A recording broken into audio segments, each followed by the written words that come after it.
Jer mi referendumom šaljemo nekoliko poruka. Prvo, da smo spremni da upotrijebimo jedan demokratski alat kad dođe vrijeme za to. Da demokratsku građansku praksu koristimo, koja je u razvijenim demokratijama u Europi decenijama ili stotinama, ili desetinama, da kažem decenijama, više od 100 godina prisutno. To ljudi izađu na referendum i kažu ovo hoćemo, ovo nećemo, za ovo smo ili nismo.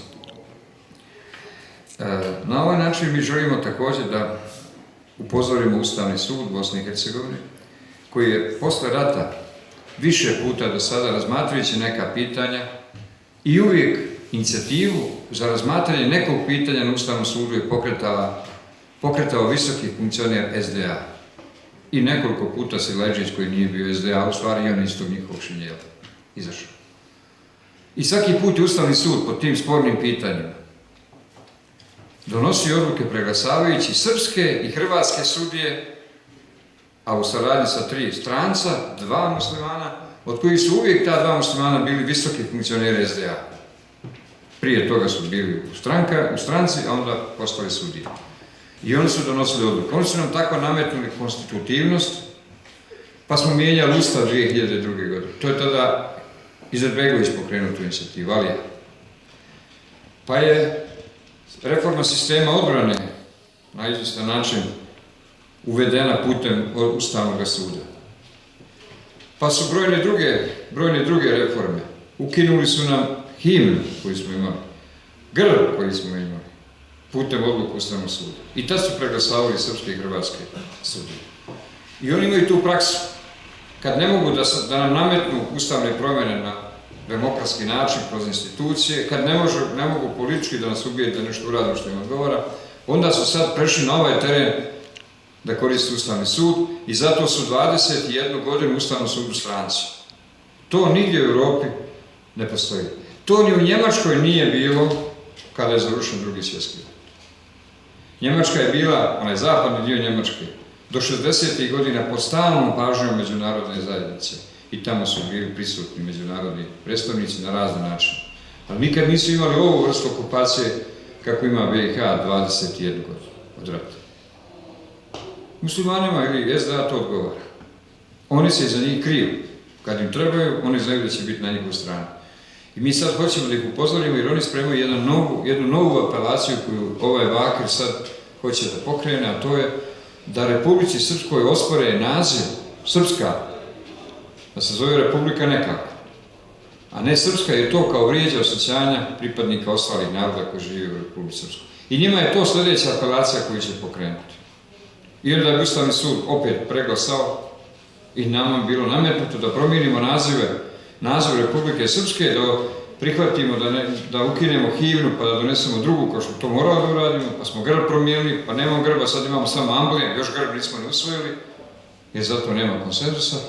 I mogu nam nametnuti da provodeći odluku Ustavnog suda kažemo koji je sad naziv, nije Srpska, nego Republika nečega. I onda time devalviramo svu našu borbu i ove žrtve sile i sve što smo radili, sve propada. I mi zbog toga upozoravamo ovim referendumom. I još im naglašavamo da narod hoće da se 9. januar slavi kao dan Republike Srpske. Ljudi su to prihvatili u svojoj svijesti, su rekli to je taj dan i nema drugo. Imamo na to pravo. I također hoćemo da im kažemo da ćemo i u budućnosti polemisati sa takvim odlukama Ustavnog suda putem građanskih referenduma. Do jednog dana, ako bude bilo neophodno, i onaj krajnji referendum kojim bi mi definisali svoj status u okviru ovakve Bosne i Hercegovine, koja nas sve više i više guši samo zbog neprimjerene politike muslimana i Sarajeva. Onaj Alija Izetbegović je bio neuporedivo mudriji i pametniji od ovog svog sina. On je pravio kompromise na teškim pitanjima sa srpskim predstavnicima posle rata. Vrlo teške kompromise pravio, terao svoje, ali pravio kompromise da previše ne uzbunjuje, ne čini nezadovoljni.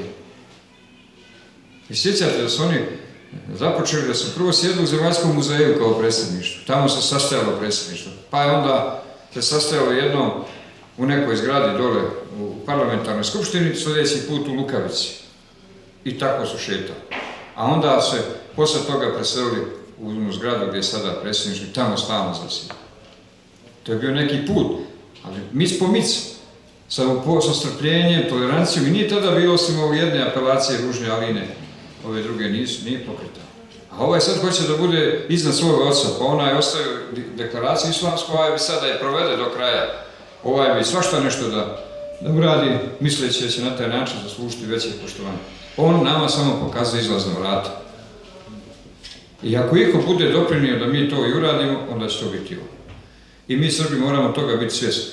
I zato je nama važno ovaj referendum 25. On nije nikakva prijetnja nikome. 25. je nedelja, ponedeljak je sutradan, sve će biti mirno sa naše strane, ali ćemo dobiti jasan odgovor naroda i onda ćemo izaći u Skupštinu i promijeniti taj zakon o praznicima, time provesti odluku Ustavnog suda, ali istovremeno staviti jasno upozorenje da dalje ne može tako. Ako budu nastavili, i mi ćemo nastaviti svoj posao. I zato su stranci to prepoznali, ustali sa svih strana i vjerujte, on neće odustati.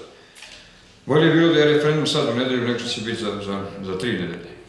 Jer što se prije desi, prije će se ta priča završiti. Ovako, dok to krčka, ko zna šta će ono taj lonac u međuvremenu pobacivati. Dakle, mi trebamo ostati principijalni i mi kao partija, nemojte da ovu ideju referenduma uzima neko sebi, kaže da nije bilo nas, da nije bilo mene, ne bi toga bilo. Evo neka proba je bilo koji pojedinac realizovati nešto. Evo i Mile Dodik, ne može bez nas. I ne bi se oni usudio da sam ja njemu rekao ja sam protiv toga. Onda bi se morali ubeđivati zašto treba ili nešto drugo. Nego smo partnerski rekli idemo, to je dobra ideja, trebamo to raditi i svjesni zašto. Tako i vi to, nemojte dopustiti sad neka druga stranka kaže mi smo to, a mi nismo. Jesmo i mi, jeste i vi, jesmo svi zajedno jer je to odluka našeg parlamenta. Ovu sam temu naravno ostavio za kraj da vam kažem, treba to objasniti narodu, ljudi ne shvate da je neka druga igra u pitanju i da je neki hir, nečiji Dodikov nekoga da baš sada našao da izvodi narodno referendum. To ima veze malo sa izborima, tako je to kad si na vlasti, biraš trenutak da uradiš ono što ti više odgovara. To bi radili i oni da su na vlasti, isto. To je ta prednost vlasti. Ali u osnovi je važna ideja i razumijevanje te ideje. Evo ja sam